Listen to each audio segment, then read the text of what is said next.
The wind came down from the Mogollon Rim like a long, tired sigh, bending the grass around Jonah Kincaid's ranch house and rattling the loose shutter he'd meant to fix before winter. Jonah stood on the porch with his thumbs hooked in his belt, eyes narrowed toward the thin dirt road that cut across the valley. It was mail day. He'd been counting them for weeks now, scratching lines into a cedar post beside the door like a prisoner marking time. Today was supposed to be the day. Jonah Kincaid was not a young man anymore. 42 winters had bent his shoulders and carved lines around his eyes, but he still worked from dawn to dark, still mended fence and broke horses and put up hay like a man with something left to prove. What he did not have, what he'd never managed to build out here alone, was a family. The ranch had land, water, cattle, and a roof that didn't leak much. What it lacked was laughter, warmth, and a woman's steady presence to soften the long nights. So Jonah had sent away for a wife. The ad he'd answered in a St. Louis paper had been careful and polite. Respectable rancher seeks respectable woman for marriage. Honest work, modest comfort, Christian home, he'd included a photograph taken 10 years earlier, before the sun had bleached his hair and worry had found his brow. Letters had followed. Then one letter in particular, written in a neat, confident hand, had sealed his decision. "My name is Sarah Whitcomb," it read. I am not afraid of hard work or honest men. I believe marriage is a partnership built on trust. If you are sincere, I will come. Jonah had read that letter until the paper grew soft at the creases. Now he waited.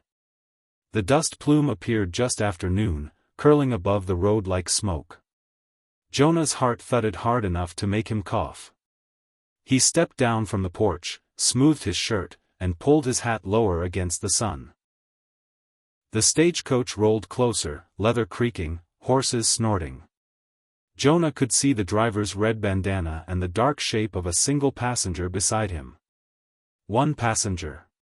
That fit. Sarah would be traveling alone. The coach slowed. Jonah took 2 steps forward. Then he saw the passenger stand. The man, no, the figure, rose to his full height on the step of the coach, and Jonah's breath caught in his throat. The passenger was massive. Broad as a barn door, tall enough that his head nearly brushed the coach's roof, with shoulders like carved stone. His hair was long and black, braided with strips of red cloth. Dark eyes scanned the valley with a calm that made Jonah's skin prickle. An Apache. The coach stopped. Dust settled.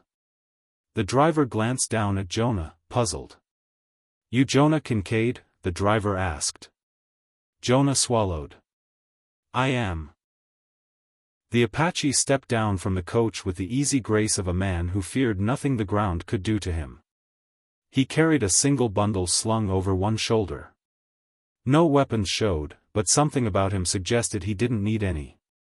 "This here's for you," the driver said, handing Jonah a small packet of letters and parcels. Then he jerked his thumb toward the Apache. "This fella says he's got business with you." Jonah stared, trying to fit what he saw into what he'd been expecting. I was expecting a woman," he said before he could stop himself. The Apache's lips twitched, not quite a smile. He spoke English slowly, carefully, with an accent shaped by a different tongue. "You were expecting Sarah Whitcomb." Jonah's knees went weak. "You know her?" The Apache nodded once. "She is my sister." The words landed like a hammer blow. "My name is Taza," the Apache continued. "I have come in her place." The stagecoach driver climbed back up, clearly eager to leave. "Well," he said, "that's between you two. Next stop's 2 days on. Good luck to you." He flicked the reins, and the coach rattled away, leaving Jonah standing in the dust with a stranger twice his size and a future that no longer made sense. They stood facing each other, the wind tugging at Jonah's shirt and lifting the ends of Taza's braids. Jonah cleared his throat. "Why?" Taza's eyes did not leave Jonah's face. Because men in the town where Sarah lived spoke of her journey. They spoke of you.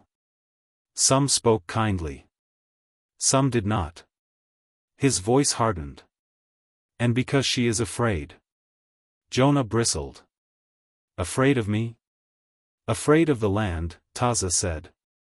Afraid of being alone with a man she has never seen.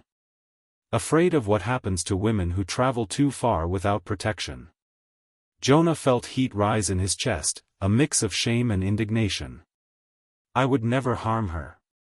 I believe you, Taza said simply. But belief does not stop bullets. Or loneliness. Or the cold. Jonah didn't know what to say to that. He gestured toward the house. You'd better come inside. It's a long ride back to town, and you look like you could use water. Taza inclined his head and followed. Inside, the house smelled of coffee and old wood. Jonah poured water into a tin cup and handed it over. Taza drank deeply, then set the cup down.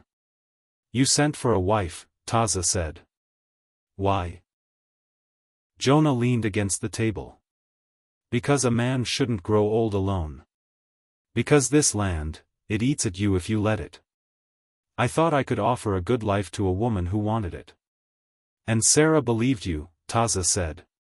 Jonah nodded. I believe she's a good woman. She is, Taza agreed. But she will not come. The words settled heavily between them. What do you want from me? Jonah asked. Taza met his gaze. I want to know if you are the man you say you are. If you can be trusted. If you would still keep your word when the world does not give you what you asked for. Jonah laughed bitterly. You came all this way to test me? I came all this way because if I did not, Sarah would never sleep easy again, Taza said. And because there are men who would take advantage of a promise made through paper. Jonah straightened. I'm not one of them. Then prove it, Taza said. For 3 days, Taza stayed. He rose before dawn and worked alongside Jonah without being asked. He mended fence with hands that moved like he'd been born to wire and post. He lifted bales that made Jonah grunt and never once boasted. He rode Jonah's toughest horse and brought it back calm, as if the animal had simply been waiting for someone who understood it. At night, they sat by the fire. Jonah learned that Taza had been a warrior once, that he'd seen battles he did not speak of, that he now spent his days protecting what little his people had left. Taza learned that Jonah had lost his parents young, that he'd built the ranch with his own hands, that he'd buried hopes along with friends out on the range. On the 4th morning, trouble came. Jonah heard the riders before he saw them, hard, fast hooves and men who did not care if they were heard. He grabbed his rifle and stepped out onto the porch. 6 men rode in, their faces hard, eyes sharp. The leader wore a deputy star pinned crooked to his vest. Well, I'll be damned, the deputy said, eyes flicking to Taza standing beside Jonah. Looks like you've been keeping bad company, Kincaid. These men are on my land, Jonah said. State your business. The deputy spat. Our business is that there's an Apache living free and easy on a white man's ranch. Our business is that there's been cattle stolen, and we figure we know who to blame. Taza said nothing, but Jonah felt the tension roll off him like heat. You leave, Jonah said. Now. The deputy laughed. Or what? Jonah raised his rifle. Or you'll find out. The men shifted. No one wanted to be first. Then the deputy's eyes narrowed.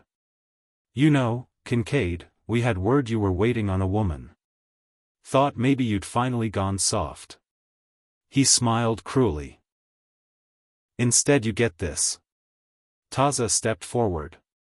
The men froze. The Apache did not reach for a weapon. He did not need to.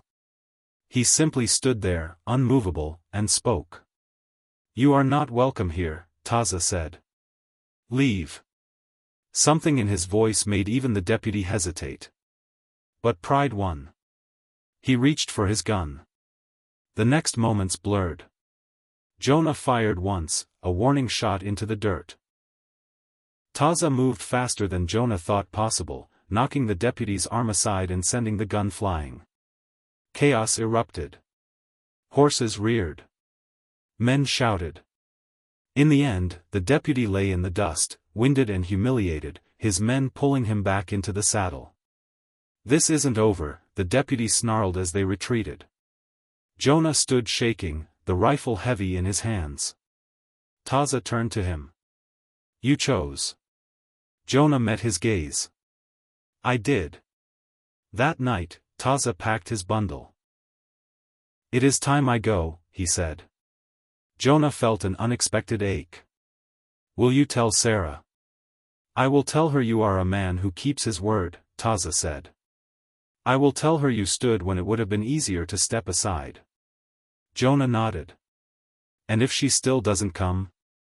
Taza smiled, a real one this time. "Then you will still have your land. And your honor." They shook hands, Jonah's swallowed by Taza's grip. Weeks passed. Then months. Winter came and went. Jonah worked, endured, waited without marking the post this time. One spring morning, the dust rose again on the road. Jonah stepped onto the porch, heart steady but hopeful. This time, two figures walked toward him. A woman with clear eyes and a steady step. And behind her, an Apache who nodded once, approval in his gaze. Jonah smiled.